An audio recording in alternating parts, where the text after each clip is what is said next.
Welcome back, or welcome to my channel if you are new here. I barely post anything, so I'm technically new here too, so at least we have one thing in common. But if you clicked on this video, then I assume that you also enjoy reading. Today, just for ease of actually filming a video and getting it out there, because we all know that I struggle with that, I'm going to be combining the books that I read in June with the books that I am planning to read in July. I would say that June has been one of my best reading months this year. I read a total of 10 books. One of them is a novella, so I didn't know if I should include it. It does follow one of the other books, so I have included it. So I'd say 9.5.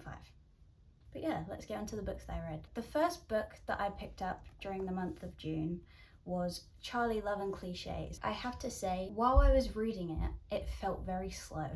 Very slow and monotonous. This is one of those books where the female main character is written to be a bit quirky, a bit different. Sometimes I enjoy it. I don't think I was personally in the mood for it when I picked this book up. So I rated this a 3 stars, I believe. I don't know the name of it. I read another book by this author. I really enjoyed it.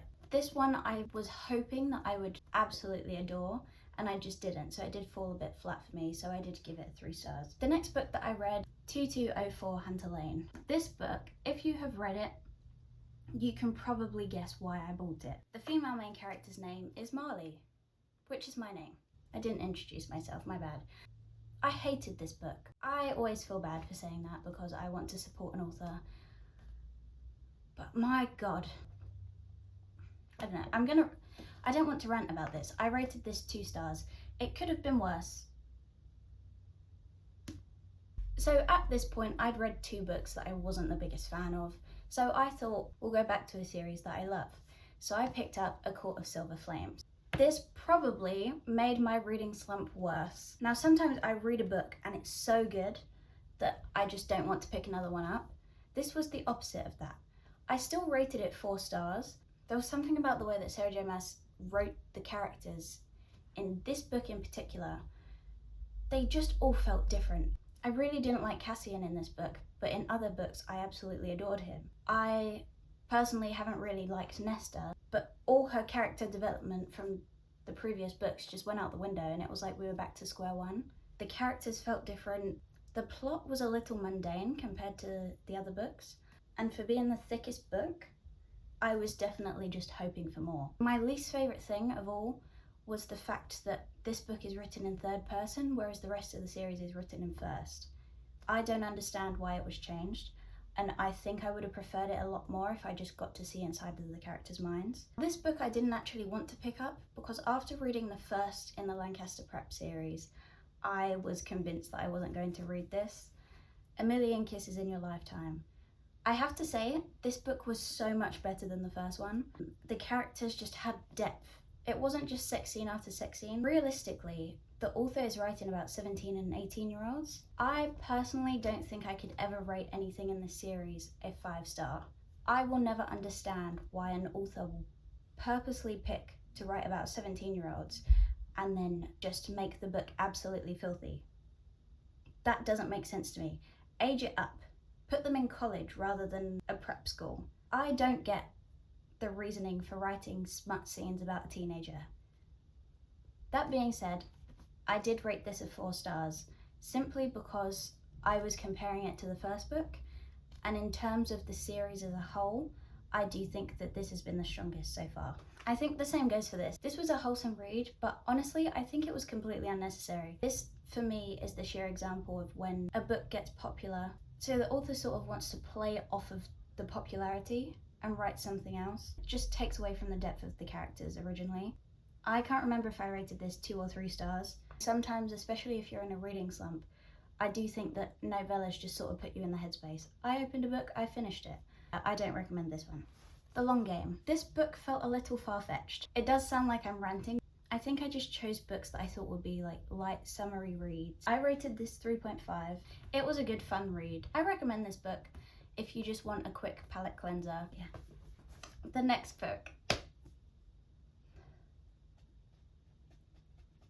I'm gonna get emotional. I can't get emotional talking about a book. The Things We Leave Unfinished. Anytime I try and pronounce this author's name, I always get it wrong, but she is slowly becoming one of my favourites. If someone gave me a piece of paper and a pen and they said, write down all of your favourite things and we will put it in one book, that is this. I have never cried harder at a book. Wow. But yeah, I absolutely, Jesus Christ. I absolutely adored this book. This to me is perfect if you're a fan of Stephen Peggy, because I was reading it and that's all I could think of. This book was so perfectly my favourite book. I don't know, now I want like a little envelope tattooed on me. After such an emotional read, I wanted one that I genuinely just didn't think was going to be a 5 stars. I didn't think it was going to be anything special. Nora goes off script. I have seen this book everywhere and I got this for my birthday. This book was so much better than I thought it was going to be. I know that people were rating it highly. Some of it, of course, is a bit far-fetched. It is a work of fiction. I really enjoyed this. I think I rated it 4.5.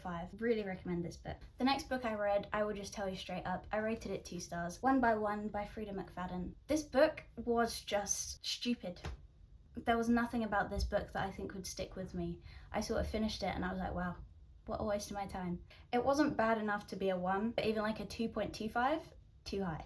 If you enjoyed this book and you enjoy her writing, then I would love to know her best book in your opinion. I think her books just sort of, they're no brain power. You can just sort of switch off, sit down, read it in one sitting. I think I read this in like 3 hours. I recommend it if you do want a quick little thriller as like a palate cleanser between romance books. I don't think it's much else than that. The final book I read in June was Off to the Races by Elsie Silver. I have seen people talk about this book and say that they prefer her writing nowadays because of the amount of dialogue compared to this. Her writing style in this book especially, as it's her first ever published novel, it's very descriptive. And at the start of the book, I really loved it. But then it got to a point where she's sort of describing the same things over and over again and you just sort of want the story to progress. I rated it 3 stars, which isn't too bad. I think I rated a couple of the Chestnut Springs series the same. I know I rated the first one lower. Listen, before anyone comes for me, it was Flawless that I hated. I don't think there would ever be that much chaos about milk.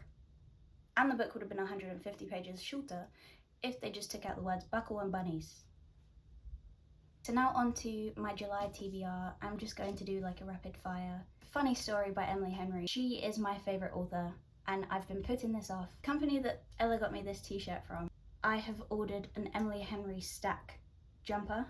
So it sounds so stupid, but I'm going to wait until I get that so I can read this and I can just be in my element. I love Emily Henry, I love the banter, and I'm hoping that the sun comes back out in England so that I can actually sit outside and read it, because that's what I did for Happy Place and the vibes were unmatched. Next book that I'm planning to read is Powerless by Lauren Roberts.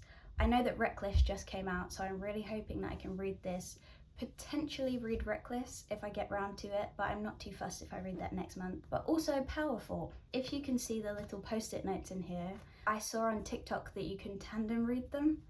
Honestly, I was looking for how to do the tandem read for Throne of Glass. Do I have the books? No. Do I want to tandem read them? Yes. I have never tandem read books, so I thought that if I did this, then I can sort of see if I enjoy it when it comes to reading Throne of Glass. I think these might be my next reads, just because I've read a lot of romance recently, and I think just having this will be a nice little switch up. And Not So Meet Cute by Megan Quinn. The UK cover is absolutely vile. This cover actually makes me violently ill.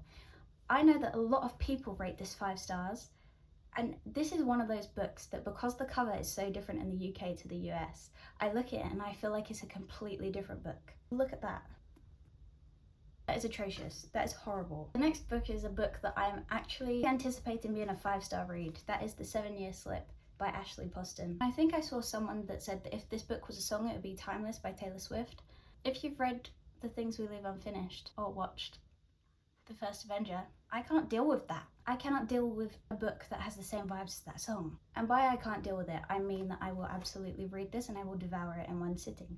So I'm hoping it doesn't disappoint. The next book I'm planning to read is Part of Your World by Abby Jimenez. I got Just for the Summer for my birthday. I am really hoping that I can get round to it during the summer. I'm planning on reading this first and then I can go into that book. But I've heard the best things about Abby Jimenez's writing, so I'm so excited to read my first book by her. On the complete other end, I have not seen the best things about this book, Meet Me at the Lake by Carly Fortune. And Cal got me her new book for my birthday, so I'm hoping I can read this first and then get round to reading the other one. One thing I absolutely do love is the covers. I adore Carly Fortune's covers.